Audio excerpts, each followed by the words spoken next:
पाकिस्तान दुनिया का पहला इस्लामी एटमी मुल्क है जिसके स्कूल में लोड शेडिंग की वजह से बच्चे कमी तादाद में तालीम हासिल करते हैं। कराची में कई टेक्सटाइल यूनिट बंद करने का ऐलान कर चुकी हैं। बिजली की नई कीमतों की वजह से मस्जिद को ताला लगाकर बंद कर दिया गया। लोग अपनी बिजली का बिल अदा करने के लिए घरेलू अशिया और जेवरात बड़ी तादाद में फरोख्त करने लग गए हैं। बिजली के भारी बिलों ने आवाम को कंगाल करना शुरू कर दिया। शहरी सोना बेचकर बिजली के बिलों की अदायगी करने लगे हैं। बेटा 24,000 बिल आया है तो मैंने छोटी सी अंगूठी ना जड़ी के 5,000 रुपए दी। बेरोजगार इस मुल्क का मुकद्दर बन चुकी है। सर्वे के मुताबिक करीब 6.65 मिलियन लोग बेरोजगार हैं और करीब 8 मिलियन लोग 2023 में पाकिस्तान छोड़ के जा चुके हैं। सवाल यहाँ पर ये उठता है कि आखिर ऐसा हो क्यों रहा है। 25 करोड़ लोगों का मुल्क है, इतने सारे लोगों को दाल चावल आटा घी चीनी साबुन शैम्पू टी शर्ट जूता अस्पताल बाइक अखबार पता नहीं क्या चाहिए। इतनी बड़ी मार्केट है। इंडिया 5th लार्जेस्ट इकोनॉमी बन चुका है और यहाँ हमें कहानियाँ बताए जाने कि बहुत जल्द पाकिस्तान भी 23 लार्जेस्ट इकोनॉमी बन जाएगा। आखिर कौन खा गया पाकिस्तान को, आपकी जॉब्स को? इन सारी चीज़ों को समझने से पहले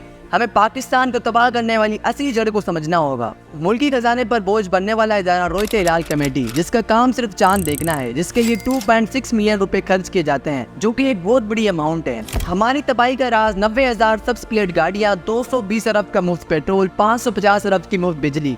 अब ये तमाशा बंद होना चाहिए। आपने कभी ये सब देखा है जो IMF से लोन की भीख मांगता हो और उन्हीं पैसों से उनका वजीर आजम गैर मुल्की दौरे पे दौरे कर रहा हो? 2023 में वजीर आजम के टूर एक्सपेंसिव की बात की जाए तो 1.3 अरब रुपए खर्च किए गए। सिर्फ इतना ही नहीं, खाने और रिहाइश पर 1 अरब रुपए खर्च किए गए। और इसके अलावा जब मियां साहब बैरून मुल्क जाते हैं तो गिफ्ट भी देते हैं, जिनकी मालियत करीब 26 मिलियन रुपए है। अब इन सारे खर्चों को देखकर क्या कोई यकीन कर सकता है कि इनको पाकिस्तान की परवाह है? बिल्कुल नहीं। इस शरीफ खानदान की 21 प्रॉपर्टीज है लंदन में, जिनकी कीमत 32 मिलियन पाउंड, ये 5,010 करोड़ रुपए है, जबकि आम पाकिस्तानी सब सपने में भी नहीं सोच सकता। और दूसरी तरफ गरीब मुल्क की अमीर वजीर आला मरीम नवाज ने हलफ बर्दारी में 60,000 रुपए का सूट पहना। अफसोस के पाकिस्तान इस वक्त मुश्किल माशी सूरत-ए-हाल से दो चार और ये लोग शौकिया मानने से बाज नहीं आ रहे। जब भी किसी मुल्क का तरक्की का राज देखना हो तो ये देखा जाता है कि वो मुल्क एजुकेशन सेक्टर्स पर कितना पैसा खर्च करती है। पाकिस्तान इस बजट में 93 बिलियन रुपए एजुकेशन सेक्टर्स पर खर्च करेगी। हैरानी की बात यह है कि पिछले साल 97 बिलियन रुपए खर्च किए गए थे, जबकि इस साल 4 बिलियन रुपए कम किए गए हैं।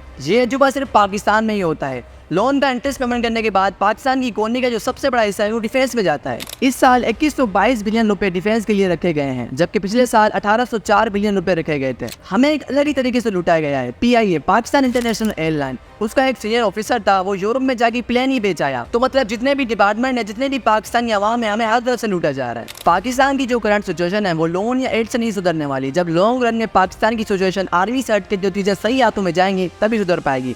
आखिर मैं फिर से आपको बता दूं कि अगर आप पाकिस्तान आर्मी के बारे में जानना चाहते हैं कि पाकिस्तान आर्मी का पॉलिटिक्स और बिजनेस में क्या रोल है, तो यहाँ पर वीडियो पर क्लिक करके आप देख सकते हैं।